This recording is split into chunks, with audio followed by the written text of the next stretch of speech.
Hello student, welcome to the Vikas economic classes. I am Vikas sir.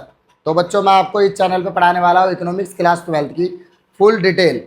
तो जल्दी से join कर लो अगर आपको 95 प्लस मार्क्स चाहिए तो। चलो, without wasting any more time start करते हैं आज की क्लास। वेरी फर्स्ट टॉपिक आज का जो हमारा रहने वाला है बेटा, वो रहने वाला है यूनिट 1 से। यूनिट 1 से रहने वाला है मैक्रो की, जो कि नेशनल इनकम है।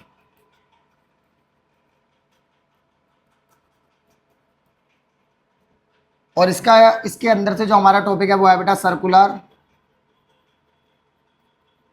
Flow of income. काफ़ी इंपॉर्टेंट टॉपिक है बेटा ये, काफ़ी important, circular flow of income. तो चलो जल्दी से इसको समझते हैं कि ये क्या होता है, सर्कुलर फ्लो ऑफ इनकम किसे कहते हैं हम।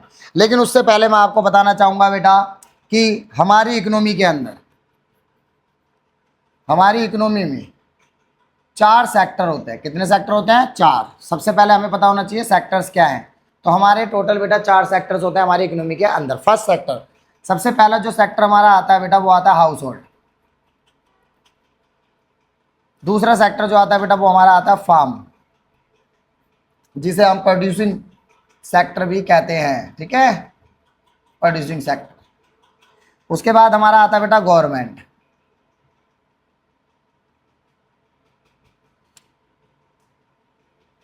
तो तीसरा बेटा हमारा जो है वो हमारा गवर्नमेंट है।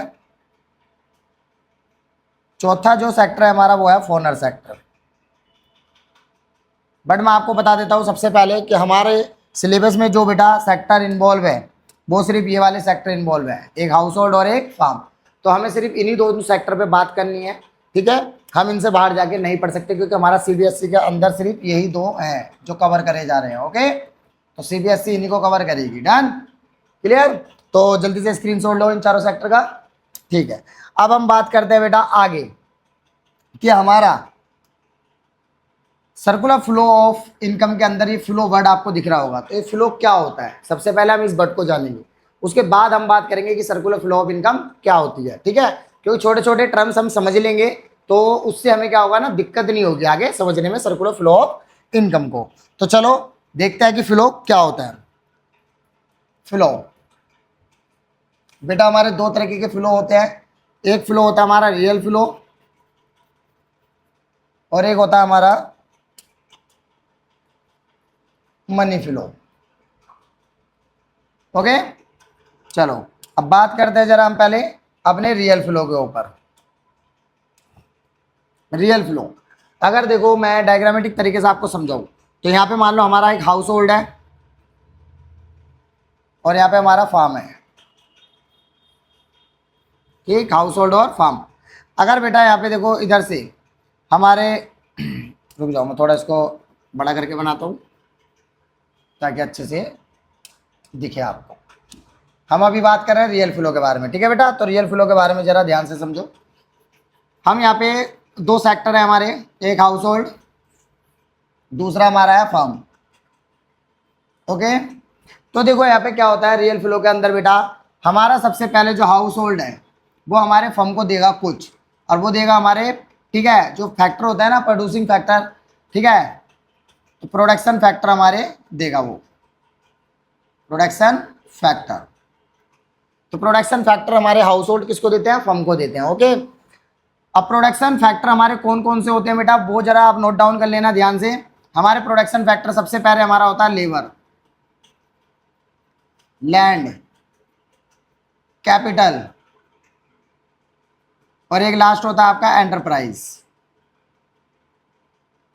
ओके, अब बेटा यहां से क्या करता है, इन सब की मदद से, इन सभी ये प्रोडक्शन फैक्टर की हेल्प लेकर, ठीक है, कलेक्टिव एफर्ट्स के साथ हमारे फर्म जो है वो गुड्स और सर्विसेज प्रोड्यूस करते हैं।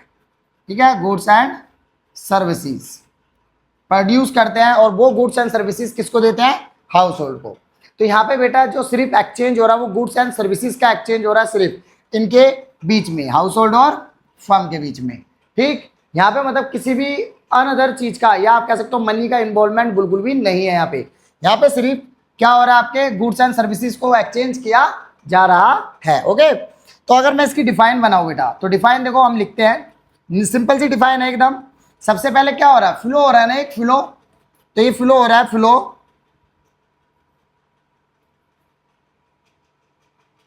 सबसे पहले हम फ्लो इसकी डिफाइन लिखते हैं, ये फ्लो हो रहा है, फ्लो ऑफ, सबसे पहले किसके हो रहा है फ्लो, प्रोडक्शन फैक्टर का,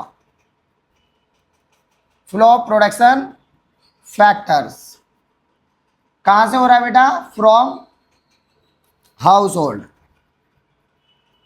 और किसको हो रहा है, फर्म को हो रहा है ना, यहाँ पे फर्म को, देखो हाउस होल्ड से फर्म के पास जा रहा है ना, इसलिए तो यहाँ पे टू लगाओ, ठीक, और टू लिखो यहाँ पे फर्म, क्लियर। उसके बाद में क्या हो रहा है बेटा, और यहाँ पे एंड लगाओ, और फर्म से फिर क्या मिल रहा है, हाउस होल्ड को गुड्स एंड सर्विसेज, एंड इसके कॉरस्पॉन्डिंग फर्म क्या दे रहा है, गुड्स एंड सर्विसेज दे रहा है, तो corresponding flow of goods and services कहां से हो रहा है, फर्म से हाउस होल्ड की तरफ, तो from firm to household, okay. तो बेटा ये बन गई हमारी इसकी मीनिंग, तो ये मीनिंग के बेस पे आपका डिफरेंस हो जाएगा, ठीक है, ये मीनिंग है आपके रियल फ्लो की, ओके। जल्दी से स्क्रीनशॉट लो इसका भी आप। अब आपको जैसे कि मैंने बोला यहाँ पे गुड्स और सर्विसेज के अलावा कुछ भी इन्वॉल्वमेंट नहीं है, सिर्फ गुड्स एंड सर्विसेज ही क्या हो रही है, यहाँ पे एक्सचेंज हो रही है, तो इसी वजह से बेटा हम इसको फिजिकल फ्लो भी कहते हैं, ठीक है। तो आप कह सकते हो it is also known as physical flow, तो आप इसे फिजिकल फ्लो भी कह सकते हो बेटा, ओके। और यहाँ पे मनी बिल्कुल भी इन्वॉल्व नहीं है, ध्यान रखना, ठीक है। उसके बाद अगर मनी इन्वॉल्व नहीं है तो आप यहाँ पे ये लिख सकते हो, there is only exchange of goods and services between two sector, okay. तो बेटा यहाँ पे देखो दो सेक्टर है ना, हाउस होल्ड और फार्म आपके, तो यहाँ पे क्या हो रहा है, इन सेक्टरों के बीच में जो है गुड्स और सर्विसेज ही क्या हो रही है, आपकी एक्सचेंज हो रही है, इसके अलावा कुछ भी नहीं हो रहा, मनी इन्वॉल्व नहीं है यहाँ पे, ठीक है। आप कह सकते हो there is money, there is not involve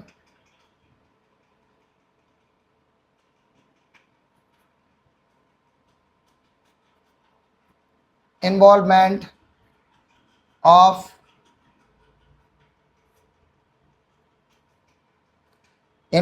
of money, okay. यहाँ पे किसी भी प्रकार का कोई इन्वॉल्वमेंट नहीं है बेटा मनी का, डन, आई बात समझ में या नहीं, क्लियर है। जल्दी से स्क्रीनशॉट लो इसका भी आप। तो ये बेटा हमारा रियल फ्लो होता है, ठीक है, स्क्रीनशॉट ले लो फटाफट से, चलो ओके। रियल फ्लो समझ में आया, डन। अब हम बात करते हैं मनी फ्लो के बारे में बेटा, चलो मनी फ्लो के बारे में जरा जान लेते हैं कि मनी फ्लो क्या होता है हमारा। स्क्रीनशॉट ले लिया ना सबने,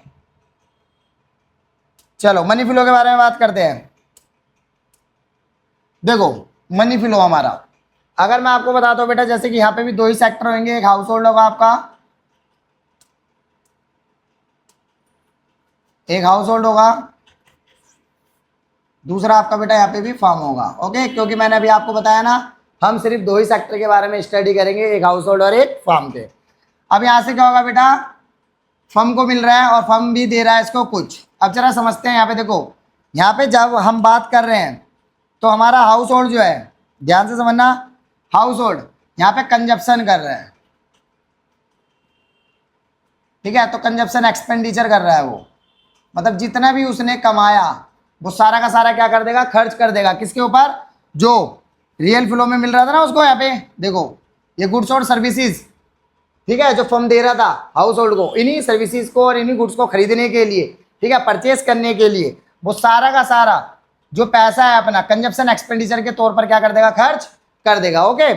और फर्म क्या देता है बेटा इनको, फैक्टर पेमेंट्स, ठीक है, फैक्टर पेमेंट्स देता है। फैक्टर पेमेंट्स मतलब जो उन्होंने फैक्टर दिए थे, यहाँ पे देखो फैक्टर दिए थे उन्होंने, यहाँ पे ये देखो ये फैक्टर दिए थे, लेवल, लैंड, कैपिटल, एंटरप्राइज दिए थे ना इन लोगों ने, हाउस होल्ड वालों ने, तो इनके बदले में इनको क्या मिल रहा है, कुछ पैसा दे रहा है फर्म आपका। ओके चलो अब यहाँ पे हम समझते हैं कौन कौन सी फैक्टर पेमेंट्स होती हैं जरा। सबसे पहले देखो बेटा, फैक्टर पेमेंट्स में आपकी जो होती है वो होती है आपकी वेजीज, फिर होता है आपका रेंट, फिर आपका आता है इंटरेस्ट, ठीक है, और एक लास्ट आपका आता है प्रॉफिट, ठीक है, प्रॉफिट भी आता है बेटा इसमें। तो ये 4 फैक्टर पेमेंट्स होती हैं आपकी। ओके डन, समझ में आया? कोई भी डाउट हो कमेंट कर देना। चलो आगे ऊपर बात करते हैं जरा इसकी डिफाइन के ऊपर। अब इसकी मीनिंग की बात करते हैं। तो मीनिंग बहुत ज़्यादा सिंपल रहेगी बेटा। देखो हाउस होल्ड से क्या हो रहा है, कंजप्शन एक्सपेंडिचर, और फर्म क्या दे रहा है, फैक्टर पेमेंट्स। तो सबसे पहले फैक्टर पेमेंट्स मिलती हैं, ध्यान रखना, ठीक है, उसके बाद कंजप्शन एक्सपेंडिचर होता है। तो मीनिंग के बेस पे हम बात करते हैं। तो मनी फ्लो की मीनिंग जो होती है वो ध्यान से समझना। क्या हो रहा है बेटा, यहाँ पे सबसे पहले फर्म से क्या मिल रहा है, फैक्टर पेमेंट्स। तो यहाँ पे हो रहा flow, flow of factors payments from firm to household. Okay for किसके बदले दिए उनको फैक्टर पेमेंट्स बेटा, जो उन्होंने फैक्टर सर्विस दी थी उसके बदले में, ठीक है, फॉर देयर फैक्टर सर्विसेज, ठीक है।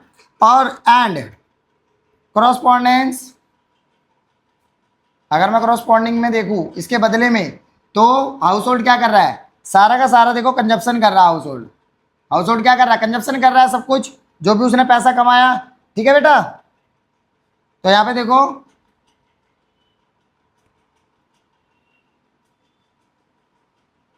तो यहां पे ये कंजप्शन कर रहा है, तो आप यहां पे लिखोगे flow of factor payments in the form of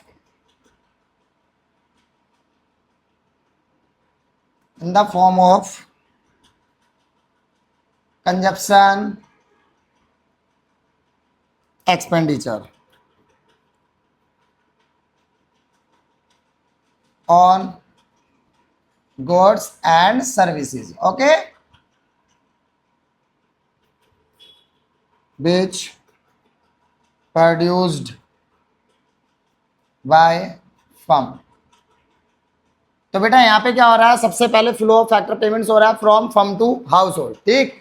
फिर उसमें क्या हो रहा है, वो किस लिए मिल रहा है उनको, क्योंकि उन लोगों ने उनको फैक्टर सर्विसेज दी थी, ठीक है, उसके बदले में उनको पैसा मिल रहा है फैक्टर पेमेंट के तौर पर। डन, उसके बदले में फिर वो फ्लो ऑफ फैक्टर पेमेंट्स, वापस से फैक्टर पेमेंट्स का फ्लो हो रहा है, लेकिन in the form of consumption expenditure. जो भी पैसा हाउस होल्ड वालों ने कमाया फर्म से काम या फर्म को अपनी सर्विसेज देकर, वो सारा का सारा वो कंजप्शन कर रहे हैं आप, ठीक, किसके ऊपर, जो गुड्स और सर्विसेज फर्म ने क्या करी है, प्रोड्यूस करी है। तो यहाँ पे आप देख रहे हो कि यहाँ पे मनी इन्वॉल्व है, पूरी तरह से मनी इन्वॉल्व है। यहाँ पे गुड्स एंड सर्विसेज जो है वो इन्वॉल्वमेंट नहीं है, फिजिकल फ्लो इन्वॉल्व नहीं है, सिर्फ यहाँ पे क्या है, मनी, ओनली मनी इन्वॉल्वमेंट हो रहा है, मनी मिल रही है, पैसा मिल रहा है, पैसे ही खर्च भी हो रहा है चीजों पर, ठीक है। इसी वजह से बेटा हम मनी फ्लो को, ठीक है, नॉमिनल फ्लो भी कहते हैं, ठीक। तो आप कह सकते हो it is also known as nominal flow. Okay, दूसरा बेटा इसमें क्या होता है, मनी इज इन्वॉल्वमेंट, ठीक है, मतलब मनी का इन्वॉल्वमेंट होता है, ठीक। There is involvement of money. Okay, तो इसमें मनी का इन्वॉल्वमेंट होता है बेटा, पर आपने अभी मैंने आपको बताया था रियल फ्लो में मनी का इन्वॉल्वमेंट नहीं होता। क्लियर, चलो अब जल्दी से इसका भी स्क्रीनशॉट ले लो आप फटाफट। ओके 1 मिनट, अब ले लो उसका स्क्रीनशॉट, ठीक है, क्लियर है।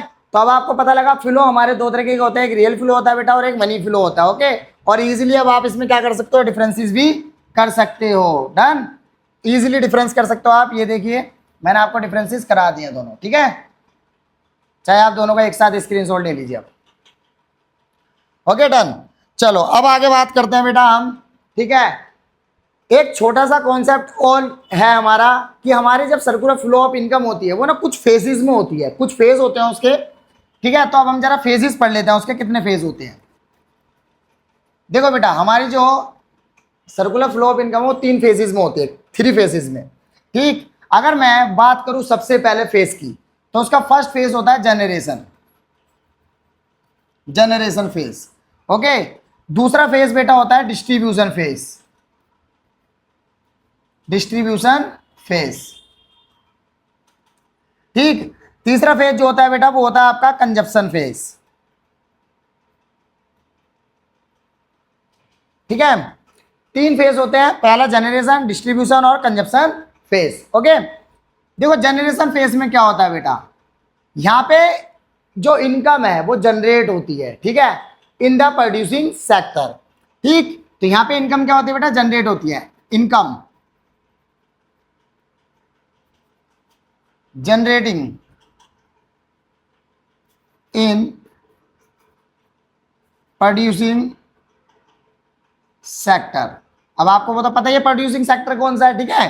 फिर अब डिस्ट्रीब्यूशन में देखो बेटा क्या होता है, यहाँ पे जो इनकम यहाँ पे जनरेट हुई है ना, ये इनकम जो जनरेट हुई है बेटा यहाँ पे, उस इनकम का डिस्ट्रीब्यूशन होता है। देखो जो इनकम जनरेट हुई है उसका डिस्ट्रीब्यूशन होगा यहाँ पे, तो यहाँ पे क्या होता है, distribution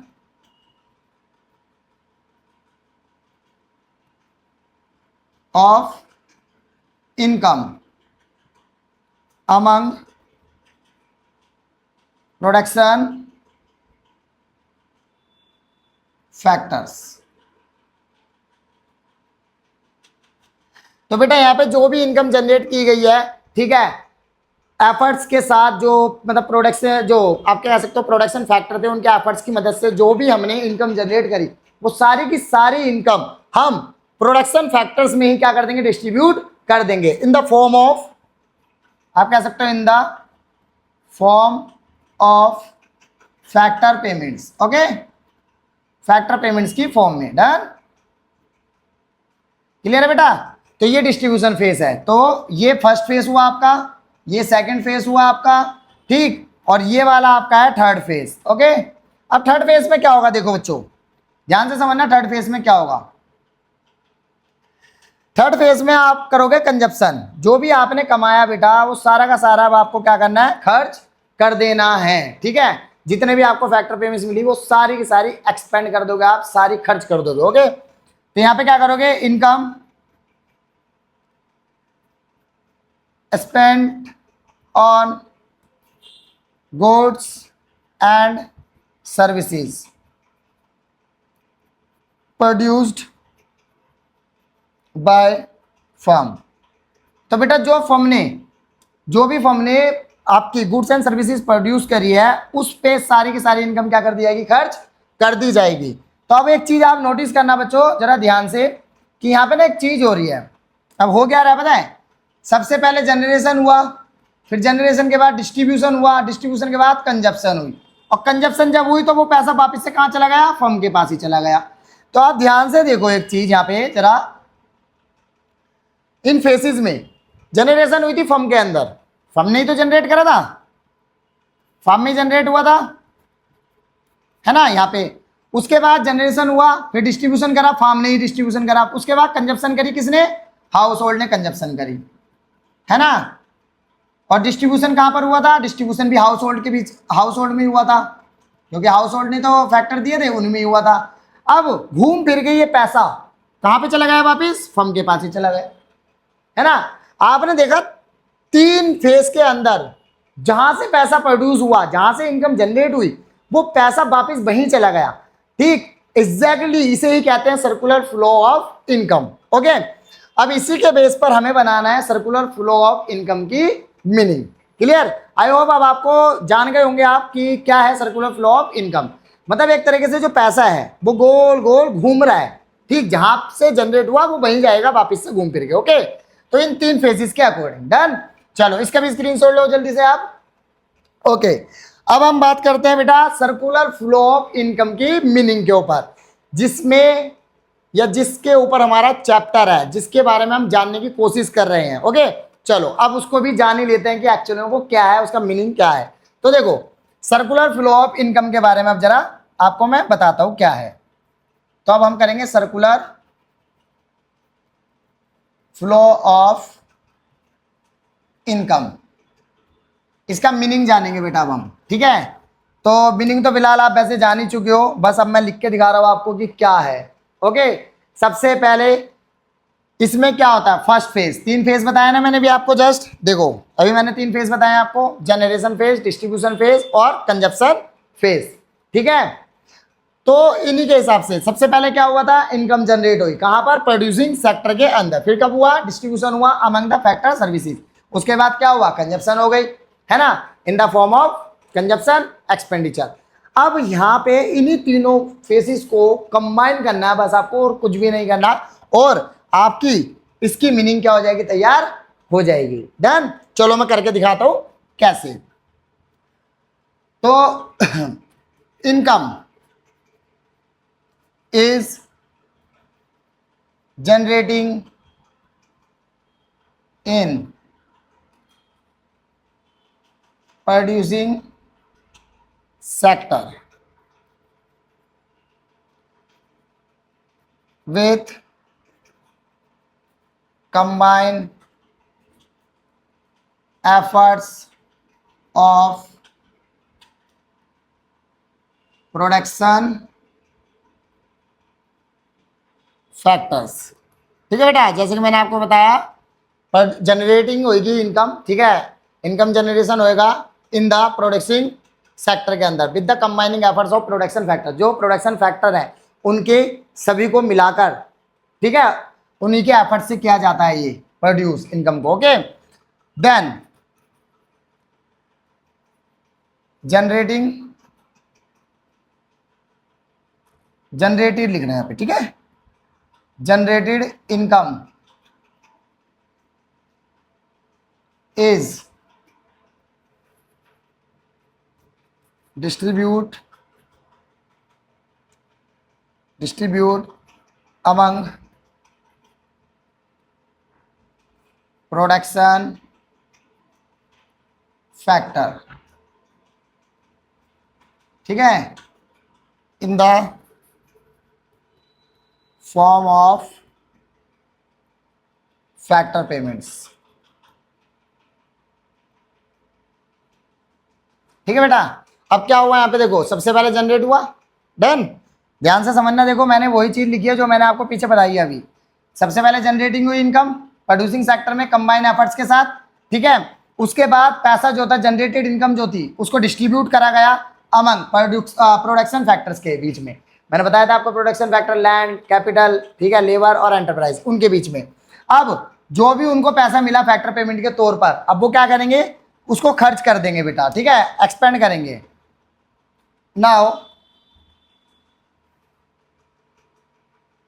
now house hold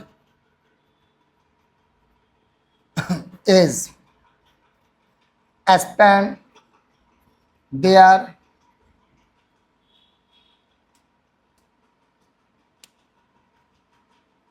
factor payments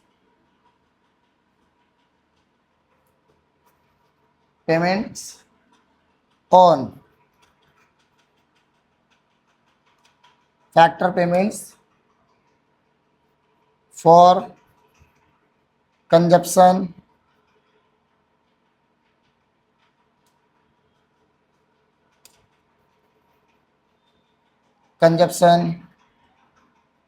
of goods and services. Okay, produced by firm।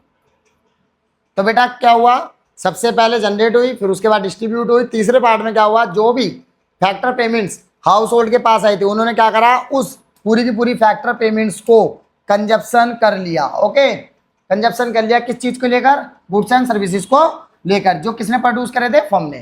Clear, ये है बेटा meaning circular flow of income की। आई होप आपको समझ में आ गया होगा, और कैसे रिटर्न करना है उसको लिखना है वो भी, क्योंकि देखो मैंने इसी के बेस पर लिखा है। क्लियर, जो फेसिस थे उन्हीं के बेसिस पे मैंने आपको क्या बताइए, मीनिंग बताइए, आप चाहे मैच कर लेना। ओके, कोई भी प्रॉब्लम आए कमेंट कर देना। अब ना इसकी साथ में एक चीज और है, हमारे सर्कुलर फ्लो ऑफ इनकम को जो हम करते हैं तो बेटा हमारे ना कुछ एजप्शंस हमें करके चलनी पड़ती है, ठीक है। वो एजप्शंस भी आपको लिखनी पड़ेंगी इसके साथ, और मैं आपको एक इसका डायग्राम भी बना के दिखा रहा हूँ, वो डायग्राम भी आपको वहां पे बनाना है प्रॉपरली पेपर के अंदर। ओके चलो फटाफट पहले तो आप इसका स्क्रीनशॉट लो, फिर मैं डायग्राम बना के दिखाता हूँ। ओके चलो अब मैं आपको देखो बना के दिखाता हूँ diagram circular flow of income का, ठीक है। लेकिन उससे पहले हम जरा इसके एजप्शंस पे ध्यान दे लेते हैं कि एजप्शंस क्या है। फर्स्ट ऑफ ऑल एजप्शंस देख लेते हैं हम। तो बेटा देखो एजप्शंस क्या है सर्कुलर फ्लो ऑफ इनकम की, ध्यान से समझना, काफी इंपॉर्टेंट है। पहली एजप्शन अगर मैं बोलूं बेटा, ठीक है, ओनली 2 सेक्टर्स आर इन्वॉल्व, ठीक, ओनली 2 सेक्टर्स। पहली एजप्शन यही है, only 2 sectors are involve. Then no saving, मतलब बेटा सेविंग बिल्कुल भी नहीं की जाएगी। सेविंग को अगर मैं आपको बताऊं तो लीकेज भी कहते हैं बेटा, ठीक है, लीकेज। अगर आपसे पेपर में पूछ लिया जाए कि लीकेज क्या होता है तो ठीक है ध्यान से याद रखना, सेविंग को ही लीकेज कहते हैं। ओके, और हमारी सर्कुलर फ्लो ऑफ इनकम में एजप्शन यही है कि सेविंग नहीं की जाएगी, जितना भी आप अर्न करोगे वो सारा का सारा आपको खर्च करना पड़ेगा, ठीक है। अगर आपने 10,000 रुपये कमाए तो 10 के 10,000 रुपये आपको खर्च करने पड़ेंगे, आप उसमें से 1 रुपया भी बचा नहीं सकते। ओके, इसलिए कह रहे हैं नो सेविंग, यहाँ पे सेविंग नहीं है, लीकेज है ही नहीं बिल्कुल भी। ओके, तीसरी अगर एजप्शन की मैं बात करूं तो बेटा यहाँ पे कोई इंजेक्शन भी नहीं है, मतलब no investment, no further investment. ध्यान रखना ये फर्दर इन्वेस्टमेंट की बात कर रहा हूं, एक बार जो हो गया वो बस वो ही है यहाँ पे, ठीक है, क्लियर। तो ये कुछ एजप्शन है बेटा हमारी, इनको आपको याद रखना है, ठीक, और ये लिख के आनी है आपको वहां पे। ओके चलो अब यहाँ पे इसका स्क्रीनशॉट लो फटाफट से, ठीक है, हो गया। अब हम बात करते हैं डायग्राम पे कि हमारा जो फिगर बनेगा पूरा का पूरा, ठीक है, डायग्राम बनेगा सर्कुलर फ्लो ऑफ इनकम को लेकर, वो क्या होगा। फर्स्ट ऑफ ऑल आपको क्या लेना है, यहाँ पे 2 सेक्टर ले लेने हैं, ठीक है। जैसे कि मैं आपको बता देता हूं, सबसे पहला हाउस होल्ड, पहला सेक्टर हमेशा बेटा यही रखोगे आप, ठीक। दूसरा आपको रखना फर्म। ओके चलो अब जरा ध्यान से समझते हैं हमें क्या करना है इसके अंदर। फर्स्ट ऑफ ऑल सबसे पहले हमारा जो हाउस होल्ड है बेटा वो फर्म को देने वाला है फैक्टर सर्विसेज, ठीक है, प्रोडक्शन फैक्टर या फैक्टर सर्विसेज। ओके, तो ये देगा हमारा फैक्टर सर्विसेज किसको, फर्म को। और फैक्टर सर्विसेज में आपको ऑलरेडी बता चुका हूं, फिर एक बार और रिमाइंड करा देता हूं, जैसे कि लैंड, कैपिटल, ठीक है, और आपका लेबर, और आपका एक एंटरप्राइज। ओके, अब इन्हीं चीजों के बदले में, ठीक है, यहाँ पे इन्हीं के कंबाइन एफर्ट्स के साथ फर्म आपका हमें देने वाला है goods and services, goods and services, इनके कंबाइन एफर्ट से। डन, पहला फिगर ये बनेगी जो डिनोट करेगी सर्कुलर फ्लो इनकम के अंदर रियल फ्लो को। ओके, ये रियल फ्लो शो कर रहा है ना, ठीक है, बिल्कुल यही शो होगा, मैं बना चुका हूँ इसको अलग अलग, रियल फ्लो ही है ये हमारा, बिल्कुल भी कंफ्यूज होने की जरूरत नहीं है, रियल फ्लो ही है ये। अब सेकंड हमें बात करनी है, पता क्या, ध्यान से समझना। अब हमारा क्या होगा, जो फर्म है हमारा, ठीक है, अब हम क्या करेंगे, सबसे पहले तो हमें कंजप्शन कर लेंगे हम, लेकिन उससे पहले हमें फर्म देगा हमारी फैक्टर पेमेंट्स, उससे पहले हमारी फैक्टर पेमेंट्स मिलेंगी बेटा हमें। ओके, तो फर्स्ट ऑफ ऑल आपको फैक्टर पेमेंट्स लिखनी है यहाँ पे, ठीक, फैक्टर पेमेंट्स जो कि हमारा फर्म हमें देने वाला है हमारे फैक्टर सर्विस के बदले में, जो क्या क्या हो सकती है, वेजेस हो सकती है आपकी, इंटरेस्ट हो सकता है, ठीक है, प्रॉफिट हो सकता है आपका, ठीक, और रेंट हो सकता है आपका, ठीक है, ये 4 आपके फैक्टर पेमेंट्स होंगे। डन, और उसके बदले में अब आप क्या कर लोगे बेटा, सारा का सारा आप कंजप्शन कर लोगे, तो आप यहाँ पे करोगे consumption expenditure. Okay, consumption expenditure. Done, तो बेटा इस तरीके से आपका बनेगा सर्कुलर फ्लो ऑफ इनकम का डायग्राम, ठीक है, ये पूरा का पूरा आपका डायग्राम है, काफी अच्छा है, आई होप आपको समझ में आ गया होगा। अगर कोई दिक्कत आए तो कमेंट जरूर कर देना, स्क्रीनशॉट लो इसका भी जल्दी से, ठीक है। ओके बेटा, अब हमारा एक छोटा सा टॉपिक और रह गया चैप्टर से, वो भी हम कंप्लीट कर ही लेते हैं। जिसे हम कहें स्टोक और फ्लो का एक छोटा सा कॉन्सेप्ट है, वो भी कंप्लीट कर लेते हैं जल्दी से। चलो, एक न्यू कॉन्सेप्ट है हमारा, आपके लिए तो नया ही है वो। तो स्टॉक एंड फ्लो, अभी जस्ट आपको याद होगा, फ्लो तो हम पढ़ ही चुके हैं, है ना। फ्लो के बारे में तो हम जान ही चुके हैं बेटा कि फ्लो क्या होता है। क्लियर? अब ध्यान से समझना, फ्लो हम जान चुके हैं, अब हमें ना स्टॉक को जानना है, स्टॉक क्या है, और फ्लो को भी हम जानेंगे क्योंकि हमें डिफरेंस करना है। ठीक, फ्लो के टाइप्स तो हमने जान लिए कि रियल फ्लो और मनी फ्लो होता है, पर एक्चुअल में फ्लो क्या होता है उसके बारे में जरा जान लेते हैं अब। ठीक है, डिफरेंस कर लेते हैं, डिफरेंस बिटवीन कर लेते हैं इनके बीच में। चलो जल्दी से करते हैं फटाफट। देखो स्टॉक, अगर मैं स्टॉक की बात करूं तो स्टॉक के बारे में अगर मैं बात करूं बेटा, तो पहले स्टॉक को ध्यान से देखो, स्टॉक क्या होता है हमारा। देखो स्टॉक जो होता है बेटा, डेट वेरिएबल, डेट वेरिएबल बेटा which is measure at particular point of time. Okay, मतलब बेटा हमारे स्टॉक वो वेरिएबल्स होते हैं जिन्हें हम एक पर्टिकुलर पॉइंट ऑफ टाइम पर मेजर करते हैं।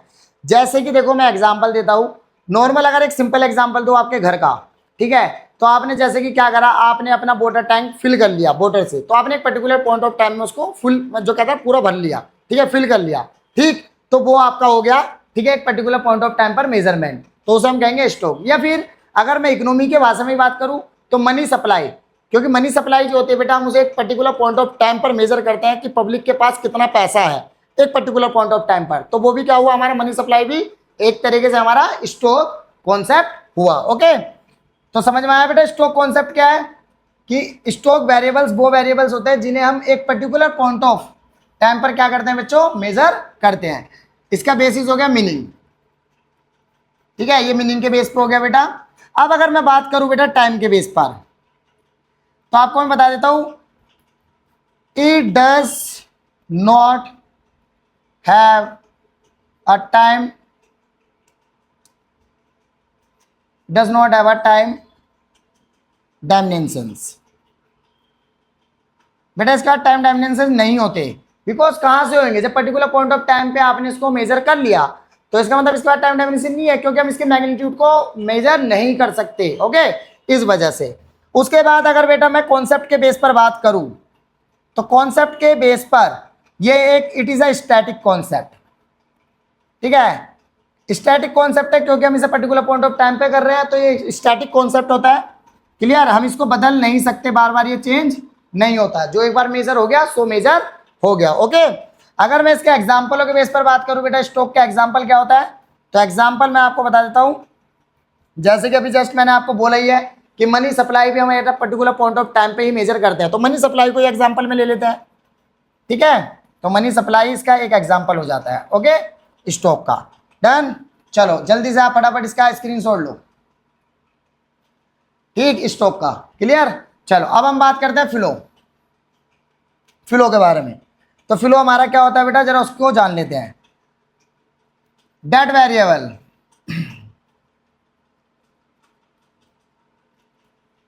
which is measured over a period of time। Done, इसे हम कहते हैं बेटा, ये वो वेरिएबल्स होते हैं हमारे जिन्हें over a period of time हम क्या करते हैं, मेजर करते हैं। डन, उसके बाद अगर मैं बात करूं बेटा टाइम डायमेंशन, तो it has a time dimensions, इनके पास टाइम डायमेंशंस होते हैं बेटा। ठीक है, टाइम डायमेंशंस होते हैं इनके पास काफी सारे, क्योंकि हम इसको क्या कर रहे हैं, इसके मैग्नीट्यूड को मेजर कर सकते हैं, क्योंकि नॉर्मली बार बार निकालने, जैसे मैंने आपको एक एग्जांपल दिया था कि हम अपने वाटर टैंक को फिल कर रहे हैं at a particular point of time, हमने उसको फिल करा, तो वो हमारा क्या हुआ, स्टॉक हुआ। बट अगर बेटा हम उसमें से अब धीरे धीरे पानी को निकाल रहे हैं बार बार, जैसे कि लाइक बाथिंग के लिए निकाल रहे हैं, वॉशिंग के लिए निकाल रहे हैं, ठीक है, किसी भी चीज के लिए बार बार निकाल रहे हैं ना, थोड़ा थोड़ा करके, तो उसके बाद टाइम डायमेंशंस हैं। ओके, क्योंकि हम हर बार एक नया मैग्नीट्यूड मेजर कर रहे हैं, कई बार हम पानी कम ले रहे हैं टैंक में से, कई बार ज्यादा ले रहे हैं, इस तरह के से। ओके, या फिर मैं अगर इकोनॉमिक्स के फॉर्म में अगर या इकोनॉमिक्स लैंग्वेज में आपको एक एग्जांपल बताओ, तो जैसे कि मान लो 2022 के अंदर, मान लो या 2023 के अंदर दिल्ली के अंदर, ठीक है, दिल्ली के अंदर कितने घर कंस्ट्रक्शन किए गए। अब हमें क्या पता कितने किए गए, हमने एक पर्टिकुलर पॉइंट ऑफ टाइम पर उसको मेजर नहीं करा, क्योंकि आपको पता है डेली ही घर बन रहे होंगे, कोई नया घर कभी भी स्टार्ट हो रहा होगा कंस्ट्रक्शन होना, इसलिए। ठीक है, तो जिसको हम बार बार मेजर कर रहे हैं उसके मैग्नीट्यूड को, उसे हम कहेंगे फ्लो। उसके बाद ये जो कॉन्सेप्ट है बेटा, it is a dynamic concept, ये एक बेटा डायनेमिक कॉन्सेप्ट है आपका। ठीक है, डन। एग्जाम्पल पे ले लो इसका भी कुछ। ठीक है, जैसे कि आपने ले लिया नंबर ऑफ पॉपुलेशन इन 2020 कि 2020 में पॉपुलेशन कितनी थी। ठीक है, वो आपका क्या हो गया, एक तरीके से फ्लो हो गया, क्योंकि हमें नहीं पता 2020 में कितनी पॉपुलेशन थी, हमने काउंट नहीं करी, बस एक अंदाजा है कि कितनी थी, नहीं पता। ओके, तो इस तरीके से क्लियर। तो बेटा ये हो गया फ्लो कॉन्सेप्ट, जल्दी से स्क्रीनशॉट लो इसका भी आप। Okay, done. अब